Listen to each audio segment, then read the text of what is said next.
Welcome everyone to the Emergent Essence Dynamics webinar. This is webinar number 5 on April 7th, and our theme today is balancing masculine and feminine energy. And we got several people joining us from around the globe. I'm really happy that you're all here. So just very briefly, what I want to say to contextualize the title here is, I'm not about to get into a battle of the sexes here. So this is not about gender and identity politics. However, we could save that towards the end or after the webinar. When I stop the recording, we can have that discussion. But what I really want to get into here is what really is the pure essence of and quality of a masculine energy and of a feminine energy, and how they both are necessary to complete the creative process. How are they working together? So I'm really focusing here on how these are distinct energies, each with their own special qualities and function, and how those harmonize together. Because we all contain both masculine and feminine energies. All right, this is why I'm leaving out, at least for the first half of the webinar, the gender and identity politics, because they're tending to make the two energies compete. And I'm saying, no, I don't want to get into that, okay? Later, we can do that. What I'm looking here is how do we harmonize the two energies so they work together internally within ourselves and then in our relationships, so that we can actually access the full spectrum of our human potential, all right? And by the way, with the webinar, it's meant to just introduce some basic concepts, give you a few practical tools, all right?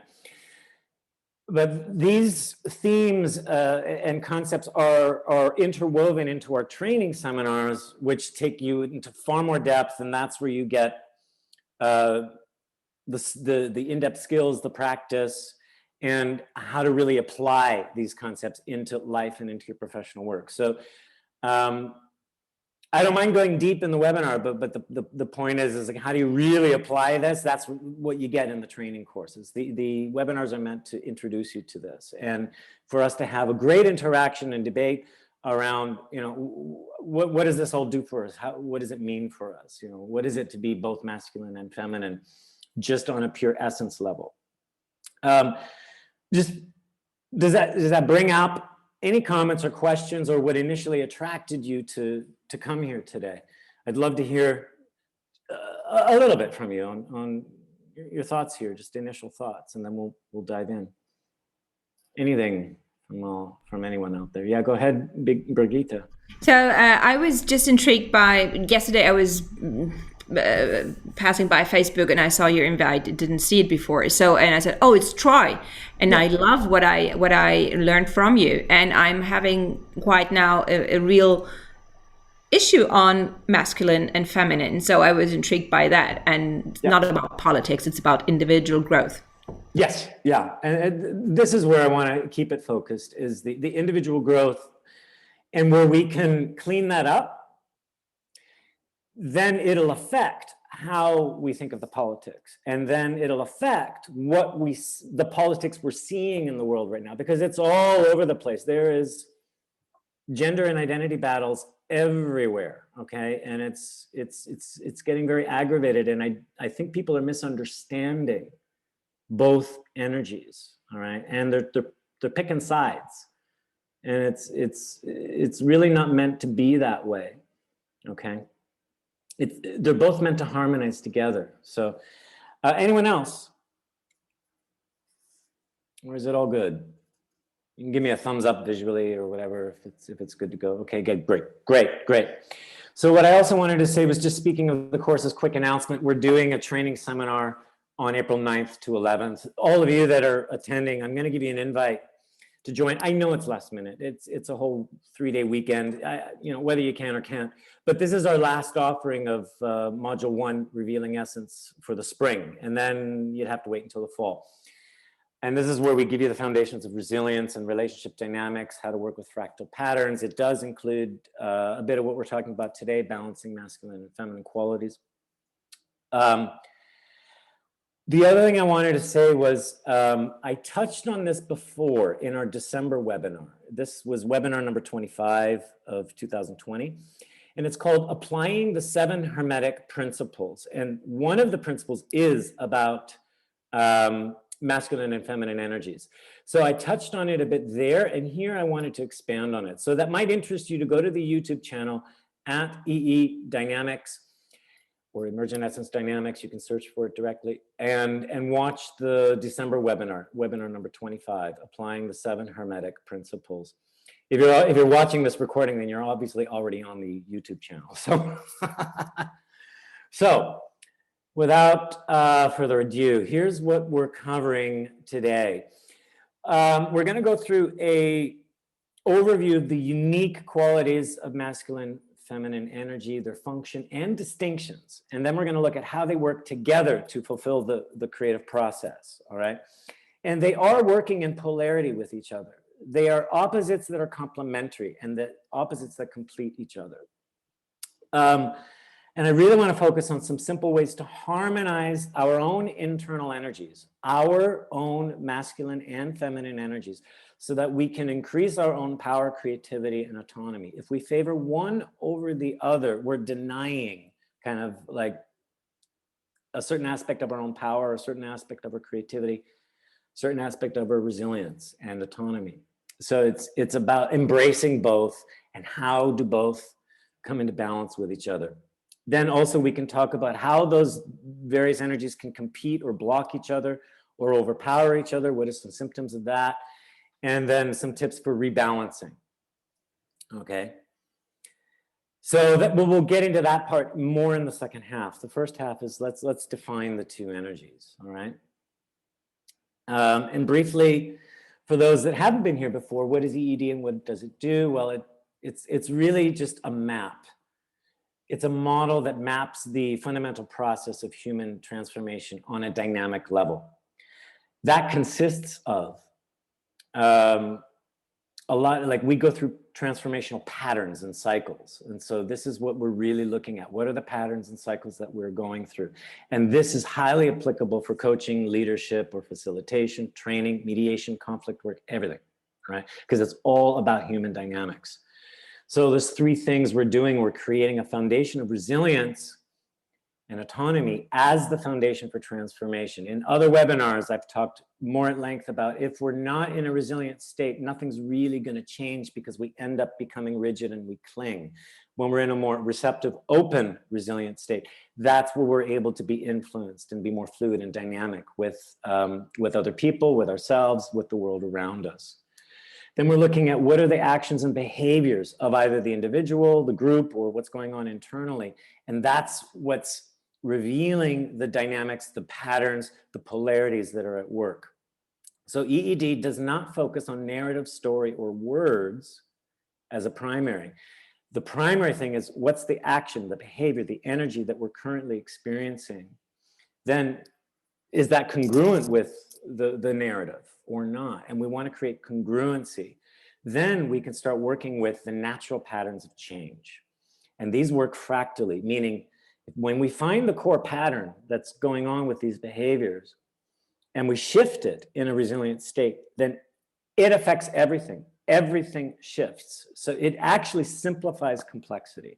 That's why it's valuable for coaching and leadership, because we can tend to get tangled up in a lot of complex narratives, complex points of view. Everything can start conflicting, whereas EED says, no, everything is holistic. It's a fractal. It's all complementary, and everything is working the same pattern on multiple levels. Any comments, questions there?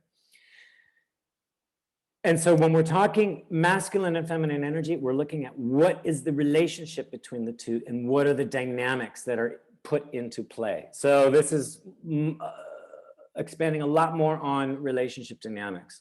And then when the two come together, that's creating resilience. Okay. What are your thoughts on what is masculine, what is feminine? I'd love to hear from you before I start showing you what I want to present here. I'd love to hear your either what you believe or what you've heard Okay, because there can be many, many, many points of view on what is masculine, what is masculinity, what is feminine, what is femininity. To me, I might start. To me, it's a sort of a manifestation, like a kaleidoscope, a manifestation of energy in a context of a polarity. So the basic misunderstanding of that would be that you are the one or the other. Right. Picking sides. Exactly. So you are the energy and everything, whatever. Right. And all, and that manifests in either masculine or feminine. Right. However, it is not by its nature the masculine or the feminine. Yeah. If it tries to identify with that, problems arises. The fighting and the conflict of the polarity happens. And that's a basic misconception, at least in my understanding. Right. Yes. Anyone else? Yeah, in my opinion, it's more like I go basic, like hunting and nurturing, being and doing. Right. So we have it all in both. يعني, the state we have it all, but which call to action necessary there. If you're coming from higher vibration, you understand it better. But yeah, so basically it's like active and I'm not gonna say reactive, but like say active, passive, maybe. Yeah, exactly. Yeah. Universe and Earth, you know. Sure. This, for my thinking, I think it's.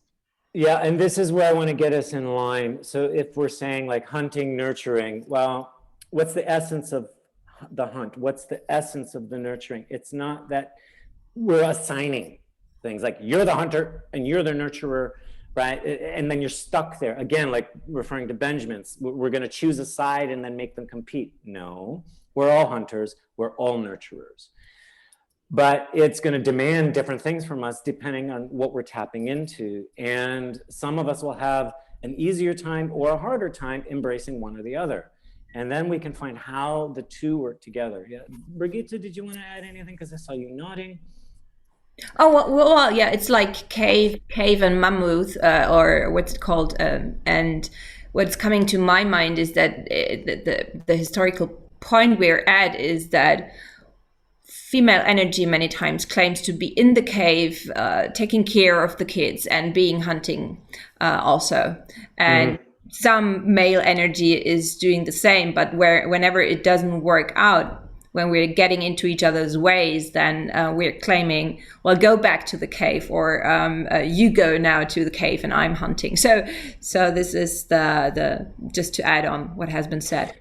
Yeah, and what's happening today is, well, a couple of things. The energies are getting, in a way, there's a pole reversal going on. We're demasculating men. We're over-masculinizing women. So there's a bit of a flip-flop going on. So both energies are denying their own potency and power, and they're emulating each other. And that then is becoming empty and destructive in a way, because they're now both overcompensating in one way or another. We can talk about that more towards the end. And also, we're starting to vote. We're starting to vote on, it's better to be, there should be more femininity, there should be less masculinity, there, you know, and then the word toxic masculinity gets thrown around. Well, there's also toxic femininity. I mean, so we can't play favorites. So I'll give you a quick metaphor. When we think of music, let's think of a basic 4/4 beat. 1, 2, 3, 4, 1, 2, 3, 4, 1, 2, 3, 4, 1, 2, 3, 4. So when we start voting, we're going to say, oh, you know what? The first beat is always getting the attention. It's the strongest beat of the measure. Well, I'm living as the fourth beat and I'm not getting any attention anymore. I want to be the first beat. You know, it's enough. Down with the first beat. It's like down with the patriarchy, right? So what's going on is each beat of the music has its place and function. And there's a diversity of function, and they all work together holistically. Because what would happen to music if we say, all right, cancel culture, we're going to get rid of that first beat. That first beat no longer gets stressed. And in fact, we're just going to even everything out. All beats are equal. Okay, 1, 2, 3, 4, 1, 2,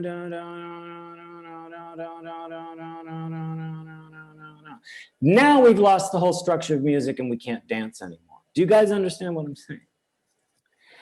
We cannot start favoring and voting. This is where I'm saying I'm going to look at what are the unique strengths, energies, and qualities of both masculine and feminine. What is their distinct function? Because we've got to look at function. All right. When we understand function, then we don't have to favor. Then we can look at, okay, what happens when things get out of balance? Any comments to what I'm saying here? And I see your hand up there, Benjamin, so go ahead. No, thanks. What two bits from my side on that. The first one is it appears to me if you buy into the concept or try to follow it once, energy manifests in either female or masculine. So the gender issue comes into play when one side, so the already manifested, tries to re-manifest as something else, which it can't. Only the energy can manifest as one polarity, one side of it. So that's one bit. It basically forgets the source, the energy level. Right. It overlooks that. Yeah. And that's the source of everything. Right. And if you realize that there's the energy as a source, so it clarifies the conflict on a different level. And what is the conflict really about? So it's really noisy. Yeah. Okay. So did you have something more to add there? Yeah. Take a breath. The second part should refer to what you said, but I've lost it. I dropped it. If it comes back, bring it back in. Even interrupt me to do that. I like where you're going here. So I want to bring this into the level of essence. Divine masculine, divine feminine. Okay, we're not looking at gender. We're not looking at physical gender or anything. This is what is the essential masculine and feminine energies, all right? So, and these are going to work in polarity. They are opposites. So, masculine, feminine.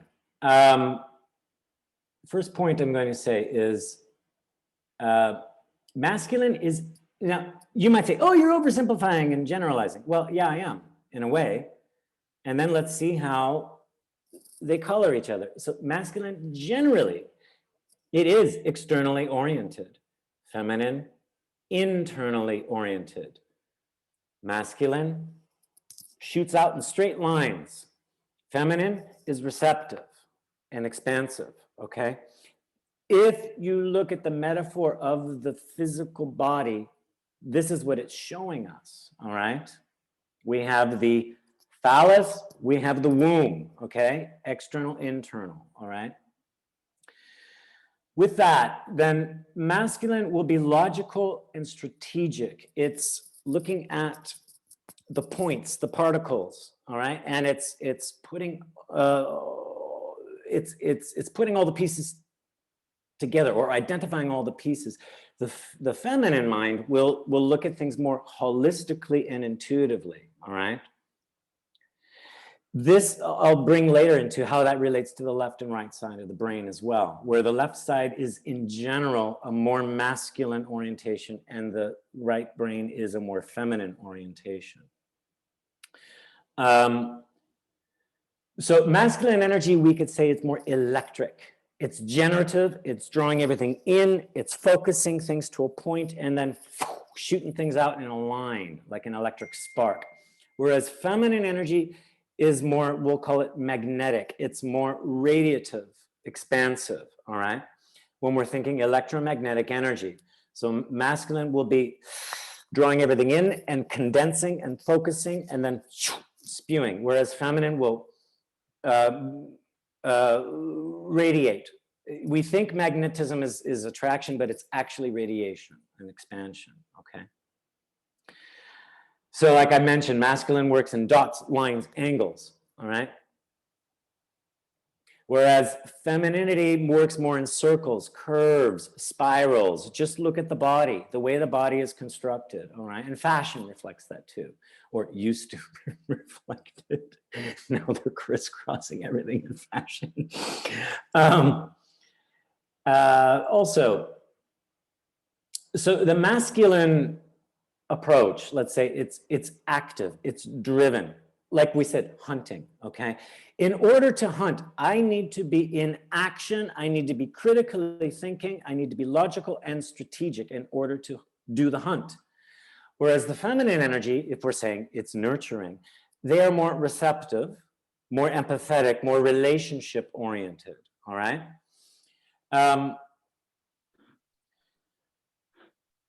And like I said, feminine energy, more focused on nurturing, connection, and masculine is more about movement, drive, action, okay?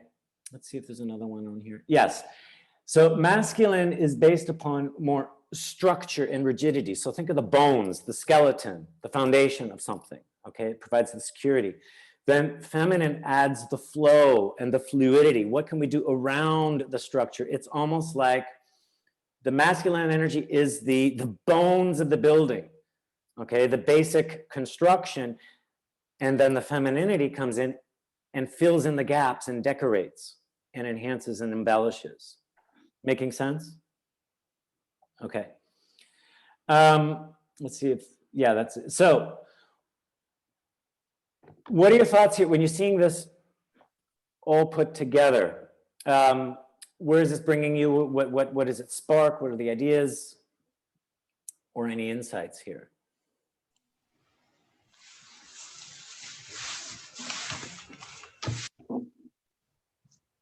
May I say something? Yeah, absolutely, Carol. Go ahead. Yeah. I just feel the masculine side had, I feel nowadays encounter a lot of critique. It's getting criticized a lot, yeah. Yeah, and then the feminine side had like promote a lot nowadays. Yeah. Yeah, I don't know. I feel it's much more positive, the feminine side. But I guess if we emphasize too much, it's also a problem. So today you're saying the balance. But yeah, I mean, and historically, we've leaned on one side, another side, but the point is not to villainize the masculine energy, but to look at the strengths and function of the masculine energy, and not to villainize the feminine either. Look at the strengths and function. So yeah, very good point, Carol. And yeah, right now, it's looking like, oh, feminine is better. But if we start doing that, we're voting, like I said, right? And too much femininity can overcompensate or overfunction or underfunction, right? Did you have more to add there, Carol? So I don't know. I feel the masculine side had this like double sword, double-edged sword. Yeah. And the feminine side is like more. So that's why I actually want to go to the feminine side, but actually maybe it's for me not a good idea. So that's. Yeah. And where we're going to go next, I'm going to show you that double-edged sword on both. Okay, so that's great that you bring that in. Anyone else have anything to add there? I think I saw a couple of you unmute there. So feel free to jump on in. Well, I just feel that so this list of two polarities is really consistent and comfortable with what I said earlier. I feel so. Well, if energy manifests as a feminine, it has the property and characteristics of flow and fluid. Whereas if it manifests as masculine, it has a structure and it's rigid. It can't be both at the same time. But behind of it, there's a connection to the energy. And that's what EED teaches us. Yeah, the point is to toggle between the two and put them in relationship so that they're feeding strengths back and forth to each other and they're augmenting each other. You can only toggle between them if you're aware of the energies they are connected towards. That's right. That's the key. That's right. So first step is meditate on, what's the pure qualities here, and meditate on what's the pure qualities here in the feminine. And then how do they augment and enhance each other? I mean, a simple thing, if we only go by, logic, strategy, and structure, it gets very dry and rigid. If we only go by what's, holistic, intuitive, and flowing, we miss the foundation, okay? So it's like, we need both flesh and bones, because if we're too fleshy, we're too floppy. If we're just bones, well, we're too rigid and we got no muscle. So does that make sense, what I'm saying here? Yeah, it does, and it reminds me to what I've lost earlier. So it's a manifestation of towards realizing a functionality. So we have all those properties here listed. You want in one context fluent to be flowing and fluid, whereas on the other, in a different context, you want to have structure and rigidity to cope with that. So if you cling to being fluid in an environment where that's not a good idea, that's not a good idea. And if you don't know how to toggle to masculine, you might name that a conflict. Right. The key in that conflict would be to connect to the energy and then toggle back to masculine, to enable the functionality of having structure in that environment, which really cries for being structured and rigid. Right. And once the environment changes, that might and that's real life. You would say, you would adapt, right? So again, I want to remind you, don't associate this with gender and identity, but look at this as ingredients for the creative process. When we are creative, we need to go internally, then we need to externalize. We need to be internal, intuitive, and holistic, and we need to flow so we can nurture the idea, create relationship with it, connect with it. We need to be receptive to ideas, okay?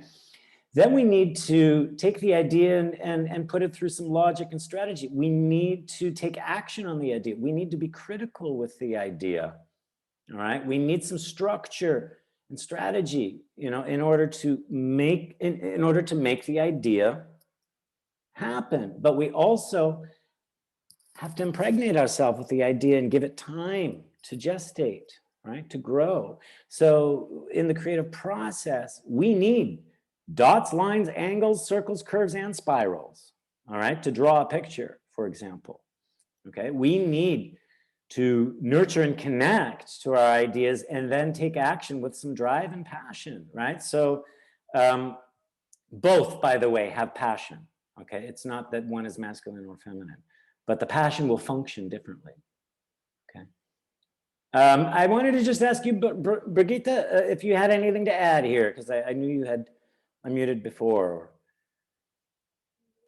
No, I guess you're coming to that because the interesting thing is what happens if you really start blending and matching. And so when I, as a manager or a partner in a relationship, I'm supposed to be feminine because I'm a woman, and I started to tap into my masculine energy, and I have lots of it, and I love it, and I know when to use which one. I'm getting into the way of the ones that might not have detected their feminine side or whatever. So it's kind of the polarities, and so you're coming to that, I guess. I'm coming to that right now in the next slide, because what we tend to do is sacrifice one for the other. If I'm going to take drive and action, I'm going to cut off my nurturing connection qualities. If I'm being connected and nurturing, I'm going to cut off my ability to be critical or have drive, right? So we're doing a toss-up, and what I'm saying is, no, we can reconcile it. You're not losing power by reconciling them. You're actually augmenting your power by reconciling, and that's what I'm going to show you next. Jump in here, Troy, if I may. Yep.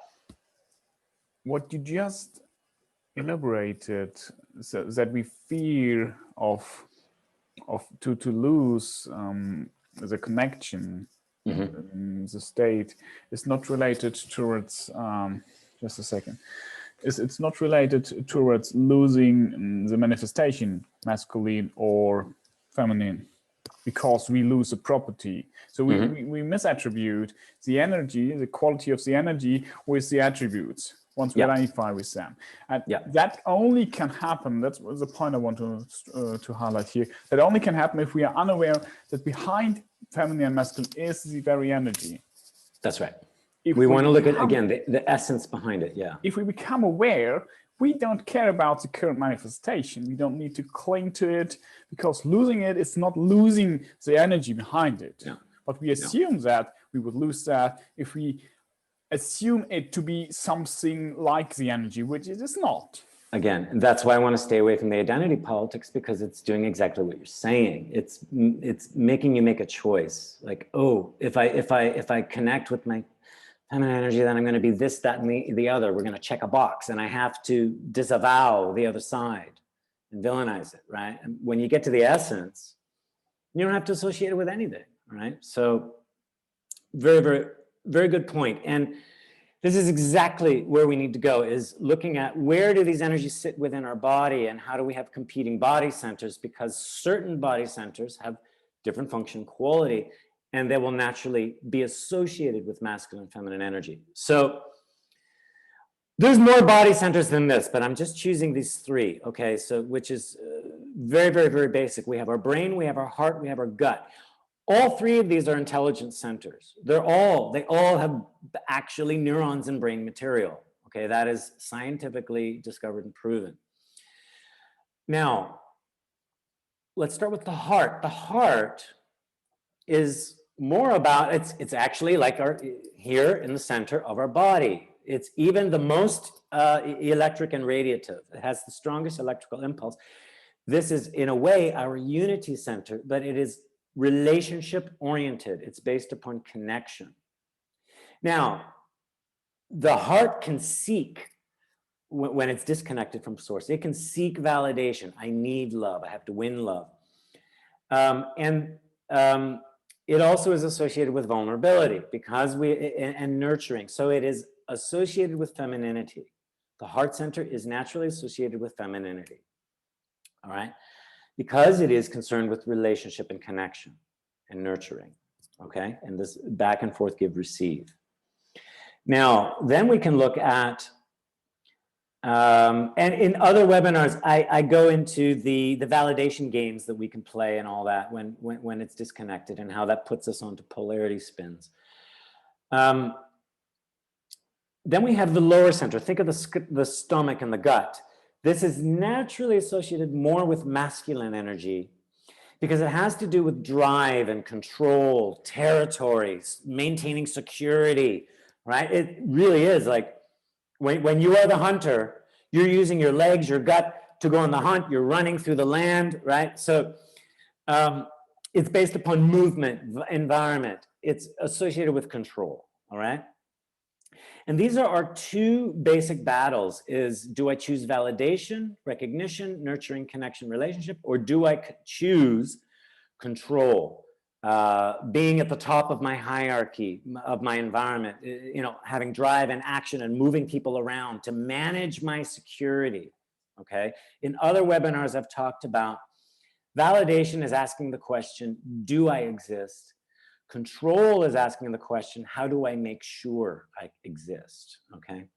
And this is what our pathetic selves are asking constantly when they're disconnected from source and resilience. Other webinars, we say, how do you bridge that connection back to source? But what I'm saying is the function of the gut, it's like, this is power, and the heart is about connection. Power, connection, or control, validation. And this, in other webinars, I've said, this is the basic archetype of the victim persecutor dynamic, okay? Here would be the victim, here would be the persecutor, okay? Then we've got the brain. And the brain is, in a way, cut in the middle. Why? Because it is actually designed to contain both masculine and feminine energies, which I'll show you in a little bit. But the head center is based upon self-preservation. It's all about perceptions, and it's navigating danger and safety. Now, in the 20th century, beyond, it has been promoted as our center of consciousness, our central processor, okay?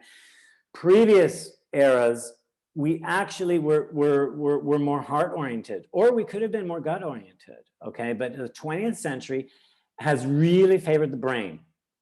And then it's asked the brain to make a choice. Do you side with the heart or do you side with the gut? And this is what's creating problems, the battle of the sexes. For example, when we cut out our power center and we favor the heart, we're going to say, I choose relationship, connection, nurturing, and vulnerability over having authority over someone else, because that might be cruel. It's not fair. I cannot take a stand and have authority over other people because I will lose my heart. Is this making sense? Okay, so this is what's happening in corporate world, or anti-corporate. Anti-corporate is saying, no, down with patriarchy. We need to be more heart-oriented and we need to be all connected and in relationship with each other. But then what happens is we risk being walked over like a doormat, right? Because we no longer assert our authority. Why? Because we think we're going to sacrifice the heart. We're going to sacrifice the connection as soon as I exert authority over another person, because it's cruel, okay? So the heart is when we cut off this power center, the heart is saying the power center is cruel, okay? If we cut out the heart and we join the brain with just the power center, it's going to say the heart is weak, it's vulnerable, it's going to cost me my control and my security, all right? And I need to maintain control. As soon as I show a little bit of kindness, vulnerability, connection, or nurturing, I lose my stance, I lose my ground, and I will be walked over like a doormat. Therefore, I lose.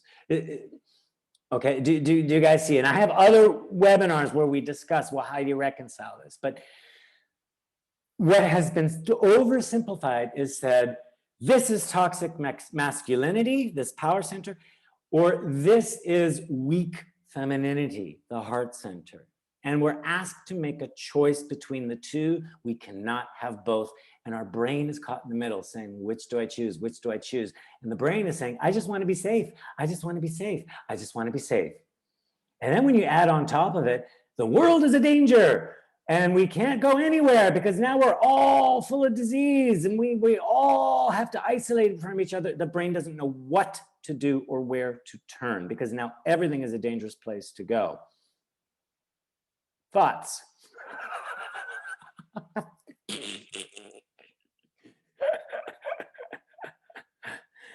Thoughts, comments, questions, debates, disagreements. I welcome everything. How you guys doing with this? It so reminded me of a situation in an organization when I was forced to do to get the sword out. And I like this voice telling me, okay, normally you wouldn't do that now, but you as a leader are a role model. And now you have to be getting out your masculinity to live into the authority that is needed so the team can see it. And the argument was silly, but it was needed to be there present and to get that sword out and and to kind of, it's silly, but win that battle and don't feel that I'm not doing it out of a loving attitude, loving myself for having stepped up to that energy level. Right. Anyone else with comments? This reminds me, these two examples reminded me of two corporate I worked for. So the first one was disconnected from the heart, where it's all about authority. It was like a ruthless. Ruthlessness is a good word. Yeah, yes, it was wow. But looking back at it, yes, it was tough, but a lot of learning was there. Yes. The second corporate I worked for, it's exactly like from the heart. We are one team. We need to grow family. We look at each other back and all. There was a lot of like a bit of chaos and too much emotion mushy, but the growth, looking back at it, the growth, there was a big room for growth. I never worked in a company where all of them exist in harmony, but these two examples now I see it in front. This strike me right now. So there, with the ruthlessness, with the gut, you learn a lot, but with the heart, you grow, Right. you grow. And this is my feedback. Yeah. Again, from here, this is where we're going to take a lot of action. We're going to move the company forward. We're going to get things done. At any cost. Right. And we're going to, at any cost, but, you know, we'll lead the group, you know, we'll hold the cohesion together, but there is no growth, right? It can get, if it goes in overdrive, it can get starved. So here we can nurture the relationships. We can get everyone in a cooperative place, in a respectful place with each other, right? Where there can be a feeling of unity. But if it gets too kumbaya, right? Then nothing is going to happen because we lose the structure, right? Everything is like, let's have these wonderful conversations and talks and acknowledge each other. And but then nothing gets done because no one is taking initiative, because if we take initiative, suddenly we're down here. Do you understand? So we cannot villainize one or the other. So the businessman that says, hey, you know, it's just a business transaction, it's not personal. I mean, they're cutting out the heart. And the one that, you know, that says, oh, you know, let's agree to disagree, is that because we don't want confrontation, we just want to love each other, they're cutting out the power center, okay? So what we're teaching in the advanced modules of EED is how do you reconcile body centers together so that they're not competing, or where one is not, you know, being ignored or denied. Here's a simple thing. Connect to one of the centers, like your most natural. Whether if you're heart-oriented or gut-oriented, that's fine. And look into what is the pure strength of it. Now, and connect that to something permanent and timeless in yourself. Like, what is something that nobody can take away from here, okay? And then how does that feed back into my well-being? How does it feed? It's not about how do I protect that? How do I assert it? Okay, because then that means it's disconnected from what's unconditional. You want to find what is the unconditional quality in this center, the natural strength. Maybe for the gut, it is just simply, I feel like really grounded and very, very secure. Okay, just go with that. How does that, you know, and I feel like I can move, I'm alert, all right? I'm mobile, fine. Here, maybe in the heart, maybe it is, I feel very unified with things, or I feel interconnected, or I just feel an unconditional love. Great. But don't think, how can I protect it, maintain it, defend it? Allow it to be unconditional and generous, and then let that feed back into your well-being, all right? Then what you can do, you can go from one of your natural centers. Let's say I'm naturally oriented in power. Then I can send that, say, stability and rootedness up into my heart.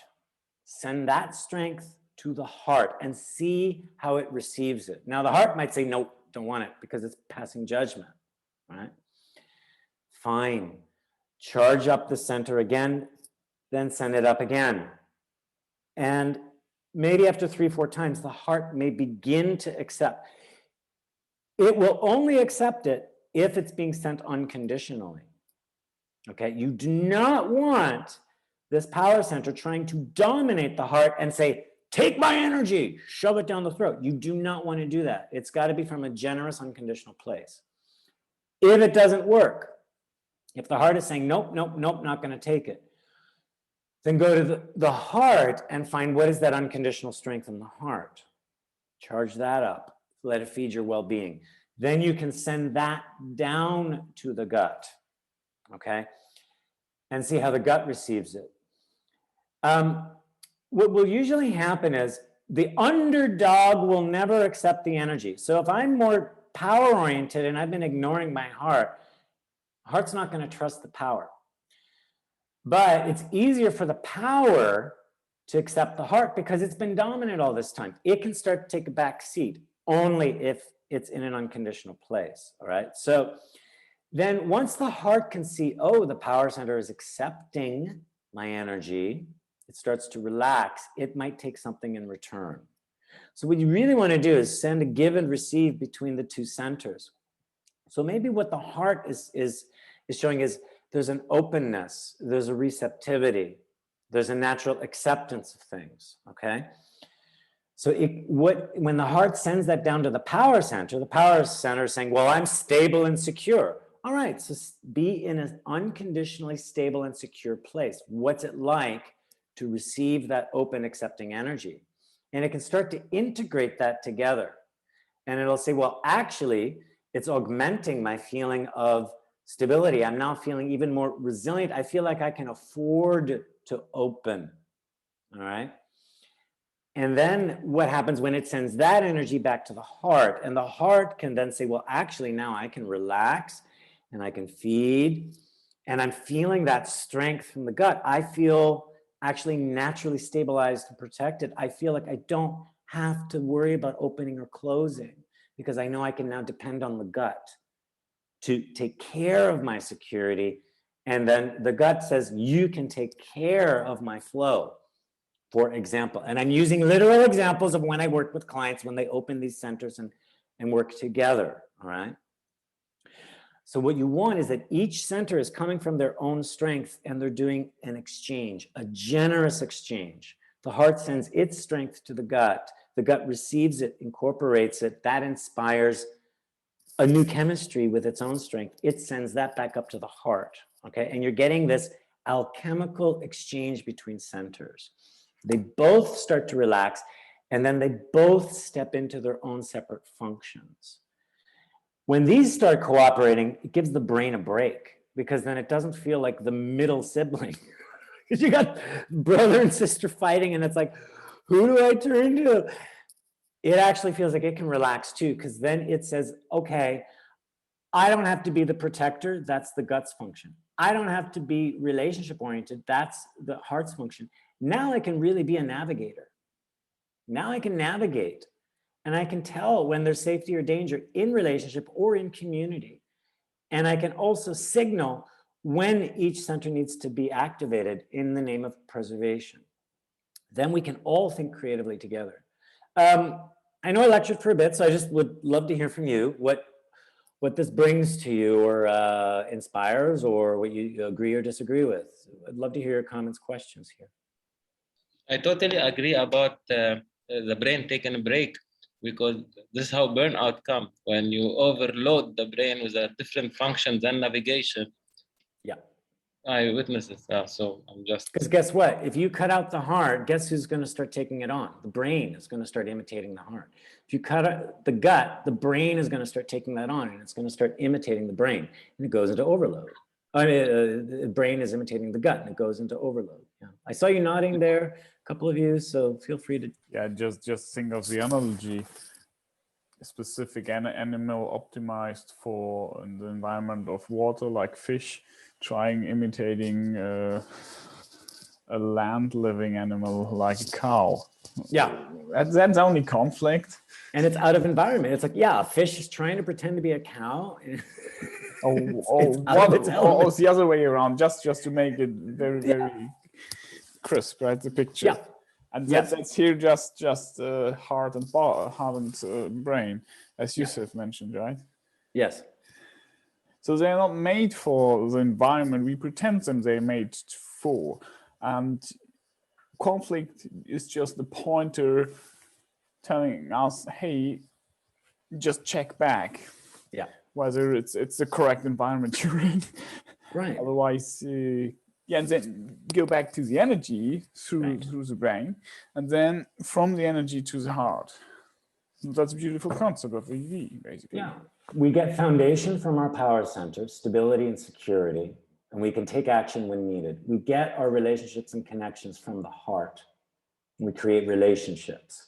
And then the brain can be allowed to be visionary, strategic. It can navigate. It's allowed to put all the information together and be a processor, okay? Instead of a protector and instead of a nurturer. The brain, that's not the function of the brain, all right? So when we get the three in harmony, and they all know their place, it becomes like beautiful music. Beat 1, beat 2, beat 3. Beat 1, beat 2, beat 3. Okay. Yeah, go ahead, Brigitte. In a way, I can sense a dominant piece, because looking into when it says the head is promoted as a control center and the body is also, in a way, in control. So I can perceive a slight dominating part, like allies, the head and the body, leaving the heart in a weaker, let's say, space. So because it reminds me of something I was listening into for a couple of years ago on The Only Thing That Matters. You probably know that work, and so it says the body is delivering you data you need from outside to do something with it. And the head processes it, but it's when the heart comes in that you really start making sense of it, because it's relating the inner and the outer world. So it's kind of running around in my head now, I guess, in the control center that is trying to make sense. And now I'm trying to get my heart in place to connect to all this. Yeah, and where I'll go next is how is the brain actually sort of mapping all of this together in one place, and all the different quadrants of the brain too. So I want to briefly touch on the brain work too. Yeah, so the point is to understand the function of each and then harmonize them and leave each one to its specialty, okay? So that the brain isn't imitating the gut, the heart isn't being sacrificed, right? So, and look, in the last 100, 200 years, we've been more about control, war, greed, corporation, etc. You know, corporate was built on this, right? Then came in the 60s and the hippie movement, and we started to move into a heart-based, you know, society. And then now let's do teal organizations and all that. You know, it's trying to make it heart-based, but it's cutting out the body part. The point is, it's like it's a toss-up. It doesn't have to be that way, right? Now we want, you know, females running the corporation. Yeah, well, but we don't want them to get pregnant. We don't want them to be nurturing. Come on, you know, it is possible to be heart-based and body-based. All right, this is the point I'm making, okay? Science is saying, let's cut out both the heart and the body and let's just be data-oriented. No, right? So we need all three. These are three distinct intelligence centers. The three work together. They each have their function. That's what I want to say here, okay? So the head can unify both, okay? It's not that the heart can unify both. Now, let's look at the whole brain here. There's also masculine and feminine qualities here, and it's going to be similar to what we said. The left brain is about, it's like digital, particles, ones and zeros. It's very linear, dots, lines, angles again, and it segments everything. And it even has perception of time being segmented. It's critical and it's very active, meaning it'll act upon programming. And so it's exhibiting a masculine energy here, all right? This is where you get the logic, the strategy. And in fact, what studies have shown is the left acts as a guardian for the right. It's going to be the first place that's taking information. It's going to evaluate it before it allows the information into the right brain. Why? Because the right brain, in a way, it's very holistic oriented. It sees the entire picture, okay? It's more alinear. It can jump around. It's working in circles, curves, spirals again, but it's in a more timeless place. It's just in the present moment. It's very accepting and receptive. Because it is so accepting and receptive, that's why the left brain is there. It's like the guardian, okay? It's saying, I'm only gonna let certain information in, because if the left wasn't there, the right would just be taking in everything, and it would be so naive and gullible, all right? It's highly programmable. When we want to program behaviors, we want to bypass the left brain and get into the right, okay? But if the left brain is in overdrive, we're not accessing timelessness or being holistic. All we're seeing are letters on the page and dots, and we don't connect them, okay? So why can we learn a language? Why can we read? Because we're using both left and right. The left is seeing all the letters. The right brain is connecting that into words, and then connecting words into paragraphs, into concepts. All right, so we're using both together. How are you guys doing with this? Okay. So again, it's exhibiting, the brain exhibits both the masculine and the feminine, each with its own function. Then we can look at the front and back, where the frontal lobe is more like being resilient, fluid, lucid. We could say like that's our resilient self. And then we have the reptilian, what's called the reptilian brain. And some people are trying to get rid of that term now, but this is our reactive programming. This is when the adrenaline hits, we go into program mode, like fight, flight, freeze. Okay, well, there's more to that.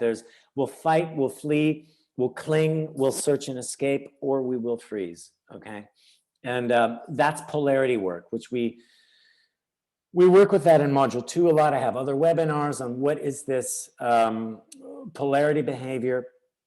And what's happened is in the last 100 and so odd years is we've put such an emphasis on the left brain and the back, where we've made people so fearful and reactive, and we've said, you've got to worship the left brain, the science of it.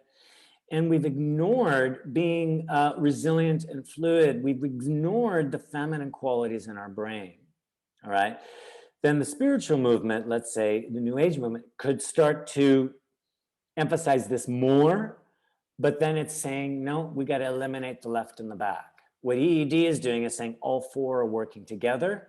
And then beyond that, we take the brain and we reconcile it with the heart center and the gut center. So now you're in a true three-dimensionality where you've got left, right, front, back, coordinating, and then being coherent with your other body centers. And there's where you're truly resilient and autonomous. And there's also another way of reconciling your masculine and feminine qualities. Thoughts here? And I have other webinars where, well, how do we activate this resilience loop, and how do we pull apart how these polarities work? So go back to the YouTube channel and look through the webinars. There was one more thing I'd just like to add here, which is, I'm going to look back here. There's a fourth center that I didn't bring in, which is the groin. That is our creative fire, the genitals. The root chakra is what you could say. And whether it's masculine or feminine, it's been cut off from both genders, let's say. Either through violation, danger, shame, or even a feeling of superiority, like I don't indulge in my genitals. That's what I mean by arrogance or superiority. Or it gets overindulged and overused, like where it becomes addiction. But that's based upon disconnection, filling a hole, okay? And it becomes wasted energy. So when that root chakra gets fired up and we have a healthy relationship to it, we can reconcile ourselves with it. That creative energy, that creative fire runs up through the centers and gives it an augmentation of strength, okay? And it actually, that fire feeds the function of each center. So when I'm doing work with clients, I not only am reconciling their heart and gut center, but then I'm bringing them back down to their groin center. And then suddenly everything starts to line up. And it's amazing, like when I do work with men, they may say they need to get in touch with their heart. So I get their heart and their gut working together, and then I bring it down to their genitals. And suddenly, boom, their whole posture changes. And they become this highly seductive cowboy that give you these bear hugs. And then suddenly you feel like, oh my God, I'm turned on, because they have so much power, but they don't need to defend it. They don't need to use it. They're radiating love, but they're also drawing you in because they feel like they can completely take care of you. Then when you get women and they're lining it up, they're highly appealing, highly nurturing, highly radiative, generous, but at the same time, they have this stability, again, this nurturing quality, but this incredible authority, like, I don't want to mess with this person, and highly creative. So both, when we're talking gender, both men and women need to create a reconciled relationship with their groin. Because society is painting a distorted picture of it. What women have experienced, if they've been victims, they're going to get cut off from it. What men also have been victims, but they can be accused of being persecutors. So they may be shamed into connecting with their root chakra. So again, like what I was saying before, is what is the strength? Okay. What is the creative fire within that root chakra or groin? And then when it generously sends its energy up, how is it received by the other centers? So again, it's reconciling. Comments or questions there? Because I felt it important to mention the groin center, because I did not illustrate it there. Why didn't you? Because I didn't want it to get into gender, sex, and politics. That's why I was saving it to the end. Get it. Yeah. And what I'll say is we're coming close to time, or we actually are a little bit over time. And what I'd like to do is more summarize it. And maybe I do another webinar just really on, okay, what is that groin center? What does that create a fire, and how do we deal with it? But I'm happy to stay longer and answer more questions. And like I said, I'll open that to gender identity and politics as well. But yes, that's why I was saving it to the end. Because in a way, that creative fire, it is both masculine and feminine energy together. And look at it through our birth process. When we are an embryo, we are androgynous, and then it differentiates into a male or female child. But from the zygote, either the same substance will either drop into becoming testes, or it will rise and become ovaries, right? So, but the zygote itself is of no gender in the beginning. So, and that is our creative core that starts to then differentiate. So this is how I'm seeing the root chakra. It's just a creative fire, right? And what I'm saying is, when we get into gender identity and politics and what society and media are doing, it's basically cutting our genitals off and detaching us from that creative fire. So maybe we can bring that into debate after I stop the recording. That's the advantage of participating live, because you get to have these debates afterwards. I stick around for you guys. Any other comments, questions there? Or insights? Just sharing that this is making so much sense. I was telling my daughter, and maybe this was a mistake because I did it when she was a teenager. I told her, you know, whenever you bump into, well, mostly, sorry to say that, mostly female versions of human beings that are really bitter and fighting more than anything themselves by fighting you, it's kind of, I can sense their cut off genitals. So I told my daughter she's missing out something that might please her. And I'm really not trying to be talking stereotypes. I just told her she's missing out on this creative fire for too long now. And it's interesting that you're putting it that way, because whenever a person that has that creative fire and lives it enters a room, things change. And then the guts, the sword, and whatever is getting out. So corporates normally need to fight that creative fire in a way. Yes. Because they're not meant to live up to it, because it's dangerous, because it's not controllable. So this, so it makes much sense. Thank you. Yeah, that fire truly is, it's an awakening, and it is true autonomy. And this is partially why they tried to repress female sexuality, because they called it hysteria. right? And now they're you know, emasculating men and cutting their genitals off because they're calling that, well, that's toxic, right? Because you're a rapist. But it's neither.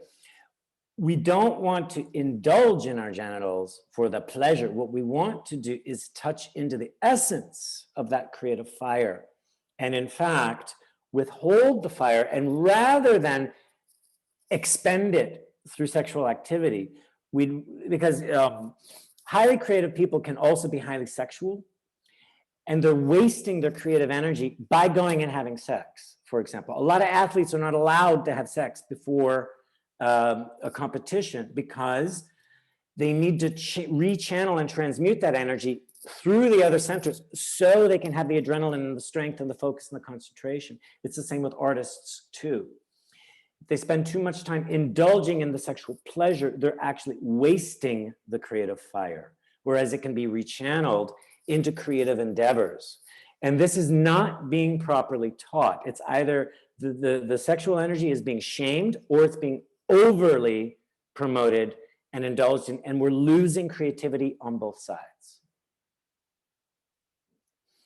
And that fire is what well, literally fires up the other centers. So our power center could be very dry. Our heart center could be very dry if that creative fire is not passing through. So that's why the groin is incredibly important. What I wanted to say here on this slide is, yes, I mentioned earlier, we've got the modules coming up. This is our last spring offering, module 1, April 9th to 11th. Next webinars is looking at fractal patterns in relationships. So this is looking at the dynamics of conflict, power plays, and even including the victim cycle. But I'm looking at how is that behaving as a fractal, right? How do relationships follow fractal patterns? That's on April 21st. So visit the website or visit our Eventbrite site to sign up for that. I know some of you have to go, we're a little bit over time, but what are you taking away in general? And I'll go through a brief summary here, but I want to know what you're taking away from this webinar, what you learn, or what's new, or what is valuable.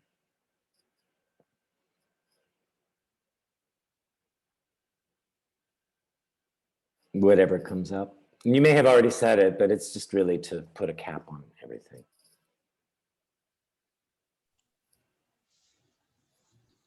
For me, it's a metaphor of I'll take bow and arrow. Great. The bow is the feminine with the curve, with the embracing and all, and the arrow is the strategic. Both of them, yes, you can shoot an arrow with your hand and you can play music on the bow, but when you unite them and know the function of it, the power of it, it makes sense, and you should only know the strategy of it. Yeah. Absolutely, that's great. The synergy between the two, they augment and reinforce each other, and the sum is greater than the parts in that way. Yeah. And moving back to the root chakra from meditation experience, yes, it is the fire for all the rest of the centers. And even with meditation, not everybody knows the science behind it or know what's going on. And you need to really address it in a proper way with proper exercises. And keep the creative fire pure. Pure.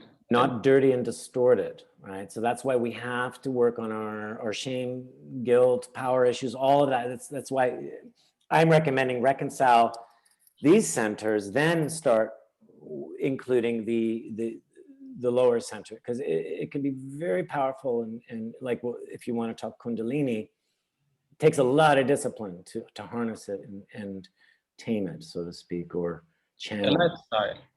Yeah, that's a whole other webinar. Yeah. Anyone else? Carol, I see you wanted to get in there. If there's anything you wanted to add or say, yeah, go ahead. Yeah, I see what you mentioned with the head connect with either the heart or the gut. That's for me.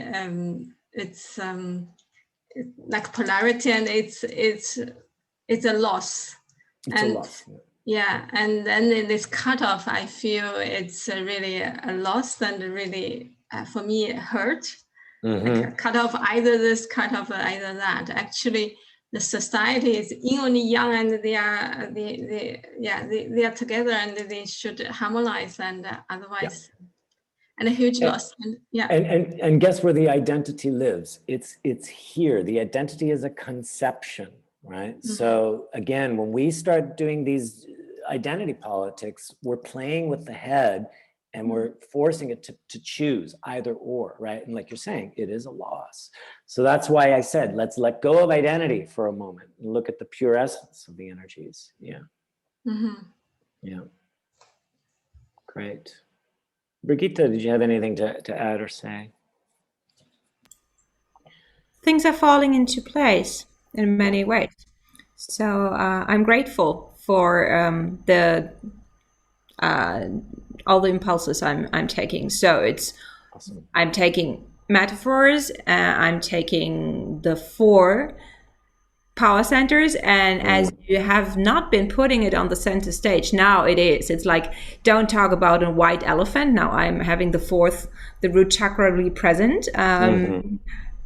So it was an interesting strategic way to communicate it. So I'm taking that with me. Awesome. Yeah. Excellent. And I may do a special webinar more on the Groin Center and talking about just the pure creative fire. Just to sum up, so masculinity is generally associated with power and drive, and that currently is being promoted, or more and more being promoted, as negative. But we must understand that it has a function. So there is a positive to it. We got to look at that. Femininity is generally associated with empathy, vulnerability, and nurturing, and etc. And that's being promoted as the new positive, right? But we also need to realize it has its negative side too. It can be negative. So again, we've got to look at the essential strengths of each, not start voting, and then see how they're complementary to each other. So as a simplification, masculine energy is external. It's active, it's structured, it's focused, it's driven, it moves in lines and angles. Feminine energy is more internal, receptive, holistic, it's expansive, radiative, it's fluid. It moves in curves and spirals. That's an easy way to recognize the two. We possess both masculine and feminine qualities. We have access to both energies in our creative process, and we will flip-flop from being structured to holistic, from being expansive to focused, okay? These qualities are not to be confused with gender, sex, or identity. Otherwise, that will interfere with our process. To say, well, I'm more masculine oriented, I'm more external oriented, I'm more extrovert, or I'm more introvert. No, you've got all of it. So train up. It's like, am I left-handed or right-handed? Well, no, I'm ambidextrous. So look at what's my natural preference and orientation, and then train the other side. Be a good dancer. Be a great ballet dancer. You have to train both sides of the body, right? We all have strengths, weaknesses, and preferences, like I was saying. So in each person, you know, your masculine or feminine side may dominate. And then, of course, you know, you're going to be physically masculine or feminine, but then emotionally, mentally, and spiritually, we may have a dominance of one or the other. So what we want is, just because I'm in a male body does not mean that I have to be emotionally, mentally, and spiritually male, all right? There's an opportunity. My body has a function, a reproductive function, and that is it, all right? After that, I'm embracing emotional, mental, spirit, on the spiritual levels, both the masculine and feminine qualities, okay? And the goal here is to embrace both within ourselves and harmonize them, and then act from that, all right? So either energy can become toxic or destructive when it is denying its own distinct strength, function, or potency. Both energies are destructive when they start competing with each other, overcompensating, dominating, or trying to imitate or emulate each other. You can see that when, let's say, in the corporate environment, when it's still trying to promote masculine energy and it's demanding women deny their femininity and emulate masculine energy, they actually can become very dried out. They're doing double duty. They're going against their nature if they become heartless in favor of power, trying to cut out their heart. And they're not great with getting into the pure sword of authority because they're more oriented towards the heart. What they need to do is reconcile both. So I didn't get into, what are the negative aspects, but there's destructiveness on the masculine side and destructiveness on the feminine side, and they both look very different. Think of feminine energy that wants to move in spirals and circles and radiate, and now it's going to start throwing daggers. It's like a nuclear bomb when it gets destructive, okay? Think of masculine energy that moves in straight lines, it's very focused. Boom, when it gets destructive, it's like a sharp bullet, like a sharpshooter. So, you can use your imagination and say, take the essence of masculine, essence of feminine. How will they realize their own destructiveness? Okay, so again, like corporate is not fair to women.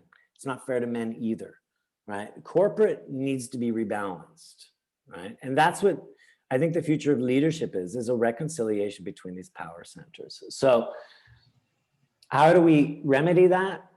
Like I said before, get in touch with the essential strength and function and potency of each center on its own, and then have it start to do this exchange. So connection to source and resilience allows both energies to work together in balance with each other. They can be creative with each other. And that is through a flow of give and receive, unconditional give and receive of energies, between energies. And then we can bring that into our relationships as well, this give and receive. It's what we call essence to essence. And this is what we train extensively on, how to get into that essence to essence state within yourself and with people. And that's the foundation of EED. So there you have it. You can watch more webinars on our YouTube channel at EE Dynamics. Please feel free to contact me, email me, info@essence-dynamics if you have more questions, comments, or even suggestions for other webinars. I'm always open to that. For those of you that would like to stick around, if you have more questions, I'm happy to do that. I know we've gone a little bit over, so thank you for staying the full time.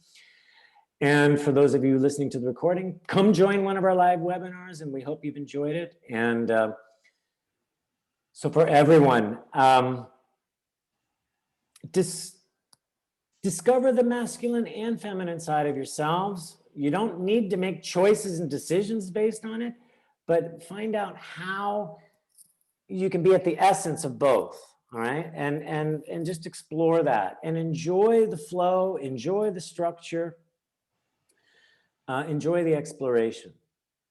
So, and as always, keep radiant, keep resilient, be creative, and most of all, enjoy. And I thank you for joining this webinar today. So thank you so much.